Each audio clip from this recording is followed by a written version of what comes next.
Hi everyone, welcome back to SYNLAB Podcast. I remain your host Uchenna Amadi, and I'm with the amazing Dr. Ogunniran, consultant gynecologist and fertility specialist at the Bridge Clinic, and Dr. Igbodike, consultant O&G and clinical researcher. In the first episode, we talked about understanding reproductive health and fertility. Now we are going to be talking about factors that affect reproductive health and fertility. Do not forget to like, subscribe, share, and follow SYNLAB Nigeria on YouTube and Spotify. Now, coming to Dr. Igbodike, I wanted to ask about the roles of hormones in reproductive health. Okay, so thank you for that question. This is very important because if we don't know the role hormones play in reproductive health, it will be difficult to manage some of the, I will call it disease entities. Okay. Because, for instance, there are several hormones that helps to recruit the eggs. Okay. Okay. And some of them, follicle stimulating hormone and all that. So you also have the hormone that help the eggs to ovulate, the luteinizing hormones. Okay. Okay. There are some hormones that also manage some of these other processes, other hormones like the prolactin. Well, prolactin usually is the one when we're talking about breastfeeding. Yes. But when they are too high, they can also affect other hormones, estrogen, progesterone, for them to do what they're supposed to do. Then thyroid stimulating hormone and so on. All these hormones have complex things they do in the body. And the body has a way of keeping them at check. They must be at a particular level, of course, standardized by a standard, what we call nomograms. So each of these hormones, there is a number you need to see for you to say, wow, this woman is already menopausal, because it's too high, or it's normal, or it is either compared. Like, for instance, luteinizing hormone and follicle stimulating hormone has a particular ratio it has to be. If the luteinizing hormone is more than follicle stimulating, let's say in the ratio of 2:1 or 2 to 3:1, we say, could this woman have what we call polycystic ovary syndrome, and so on.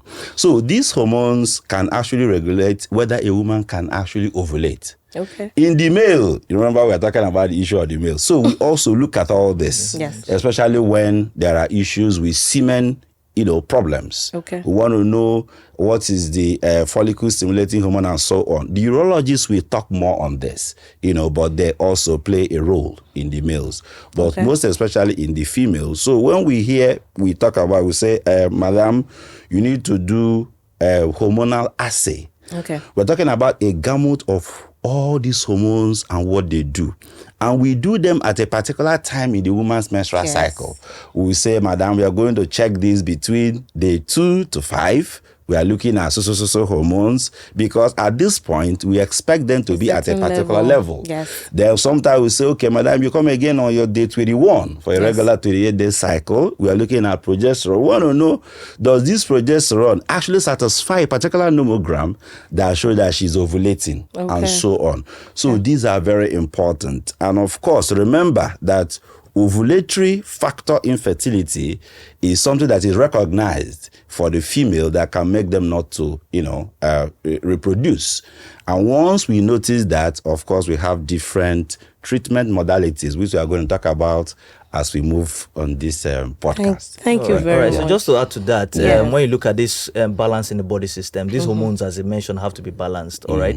And sometimes it could be very stressful for some people when they come in and have to wait for a D2 or a D3 of their cycles. Yeah. So sometimes even additional hormones that we can do is the AMH. Yes. All right. Yes. AMH is antimullary hormone, is a measure of the reserve. And what we do even in the fertility setup is for just to do a one-off.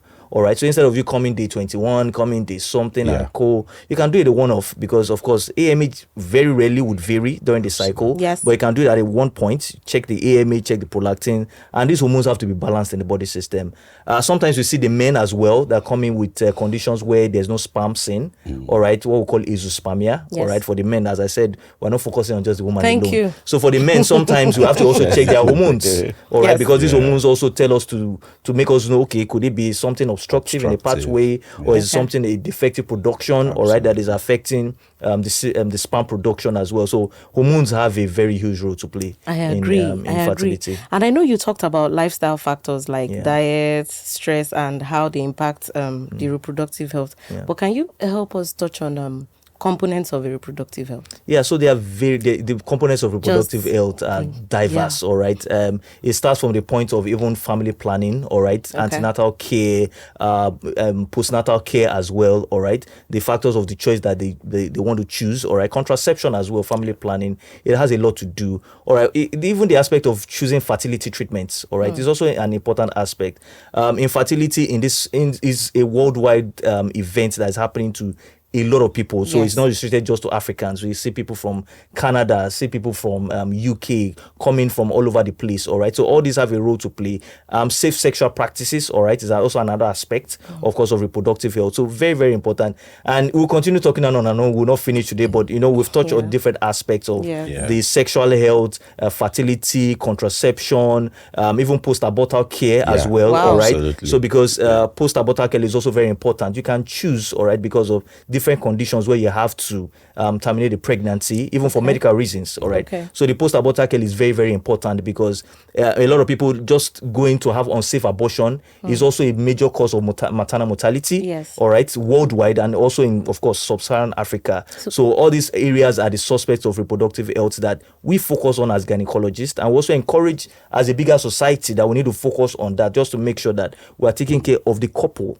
All right, so it's not, as I said, just the woman alone, but the man as well involved for the support system as well, which is very, very important. Thank you very much. I would like for him to add something on the components. Because you said there are so many of them, you know, but we just pick the important one. Like female genital mutilation is also another very key component, all right, because it has both its immediate effect and, of course, a long-term effect, all right. Then we are also looking at, like you said, family planning, then also the sexually transmitted infections. All those infections are HIV. They are looking at treatment. How? Because some of these, they can have effect. Like, for instance, the chlamydia can have a smothering effect on the tube of the woman. And that can lead to, of course, the issues of infertility and what have you. Then, of course, violence against sexual and reproductive health for the woman also, too. So violence is also a central role that is militating against a lot of things. Not even talk about the issue, and of course the reproduction. We have women that are being beaten by their husband when they are pregnant. These have led to them, having miscarriages and what have you. So these are all some of the components of reproductive, but we just center on because they are so wide, so many of the discussion. So moving on, I want to talk about chronic conditions that can affect reproductive health. So, Dr. Igbodike, can you? Yes, this is very exciting because sometimes people don't even know that some chronic disease entity can actually affect reproduction. For instance, diabetes mellitus, especially uncontrolled diabetes. Yes. Also. So there's what we call microangiopathy. That is a situation whereby diabetes have been so long in the body system that it's now affecting some tiny nerves. And these nerves are the nerves that can lead to erection. Okay, and when this happens, some of them can have erectile dysfunction. They say the man is impotent. Sometimes they can have what we call retrograde ejaculation, in a situation whereby if the man is supposed to shoot forwards, the shooting is going backwards into the bladder. Wow. Oh, yes. These things can happen. And of course, diabetes is a culprit. Jeez. Some of those, Then people that have chronic liver disease, the estrogen is produced as part in the liver, and this can actually have, and the man might not have libido. So the man might just see a woman that is so fine and she feels nothing. He feels that he's holy. No, he's not holiness. he has a problem. He has a problem. A physiologic man, supposed to, when you see a fine lady, you should feel something. something. There's nothing wrong with that, So for an inability and of course, imagine in a home whereby the madam is waiting, Oga come now, 2 weeks, nothing, 3 weeks, say he's busy. How busy can you be for 4 weeks? So the person can also look at, is there a problem? Even chronic kidney disease. All these things have his own issue because some of these organs have one production or the other, in terms of what makes fertility what it is. And we tell people to please check out all this and ensure that they are treated. Then, of course, let's not forget thyroid dysfunctions, thyroid illness, especially in females again. This is not fair. I was going to come to that. I don't want us to elaborate so much because, for the female as well, for some people just feel gynecology or just treating the women, just the women. But there are a lot of things, absolutely. Right? Part of chronic conditions, even endometriosis is there, all right, where you have cells that are meant to be within the inner line of the womb occurring outside, being the ovaries, also affecting production of eggs. And how do you want to get pregnant if you're not producing eggs? Wow. All right. So things like also PCOS, which you mentioned earlier. Some women just see their period maybe 4 times or 3 times in a year. All right. And they feel, what is going on? But by the time they now get married and they're trying to achieve a concept, that's when it becomes a problem. All right. And these are different things that we need to also manage. Also, can you speak on environmental factors as well? Yeah, so environmental factors, environmental pollution, all right, is a major factor, all right. The smoke we inhale, even when we talk about people that are passive smokers, for example, I don't smoke. I don't smoke. But you're living around people that smoke. Nicotine has a huge impact on the quality of the sperms. Absolutely. All right, so you see some men, they don't smoke, they've never smoked in their life. But you'll be wondering what's happening. The sperms are so low, the count is so low, the motility is so low. It's because of the environmental factor, all right? What we inhale from our environment, even what we take, all right? We know we're trying to ban all these plastic bottles and things like that we'll talk about because of the chemicals that you get into the body system. All this affects even the eggs as well and the quality of the sperms. Absolutely. Okay, what of genetic factors? Yeah, so quite a lot of genetic factors are there, which also some of them are rare, fortunately, in our environment. So we hear of things like cystic fibrosis. We hear of things like even Turner syndrome. I remember I managed someone before that had never seen a period before. Wow. Unfortunately, she was born without ovaries. Wow. All right, so she had never seen a period before because of some genetic abnormality. So these are things that sometimes we come across during the obstetric practice. And we also need to just manage. Absolutely. Okay. Like also in the males, we have what we call the Klinefelter syndrome. Yes, some of them can have issues again with the sperm production and all that. They might look normal, but and remember you mentioned toners. For those who do not know what toners is, there is a loss of X. Normally when you see a female, it's supposed to be 2X, XX, but there's XO. There's 0. There's nothing there. Wow. But she looks normal. But there are some features actually for the frank ones. We have the toner mosaic. Then we have the classic toners where they have a web neck. And all those. So some of them might need what we call karyotyping for them to be able to know, is there a problem? And of course, their ovary, like you mentioned, they have what we call strict ovaries. These ovaries are they are non-functional. They're not producing anything, and the person is waiting. So please don't wait too much. We have mentioned 1 year, 6 months. Yes. Let your gynecologist know what's going on. So can you speak on sexually transmitted infections and how they impact? Yes. I know you've mentioned it before, but could you elaborate more? You see, sexually transmitted infection, remember that these reproductive processes, they have a way of linking themselves. All right. Remember we said that sexual health, that individuals should have sex freely and also should be able to not have disease that follow. You have to protect all those infections. You are not supposed to, sexual intimacy shouldn't lead to infection. So when we are talking about sexually transmitted infection, the person is no longer living that particular sexual health in parentheses. Yes. So what do we mean? Now, what are those common ones?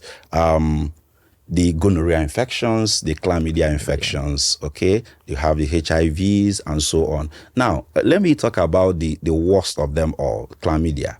Chlamydia infection might not give you any symptoms.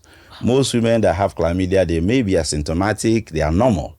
Of course, somebody once said that sexual transmitted infection is like a gun, that you are not sure whether it's loaded or not. Wow. But the only way you try is if you pull the trigger. You should. Some say. So when we talk about the issue of use of condoms to protect some of these sexual there's okay, let me even quickly talk about the issue of the concept of safer sex. Now, the first component is that use of condoms, you want to prevent against pregnancy, unwanted pregnancy. Yes. The secondary part is also the individual want to prevent against sexually transmitted infection.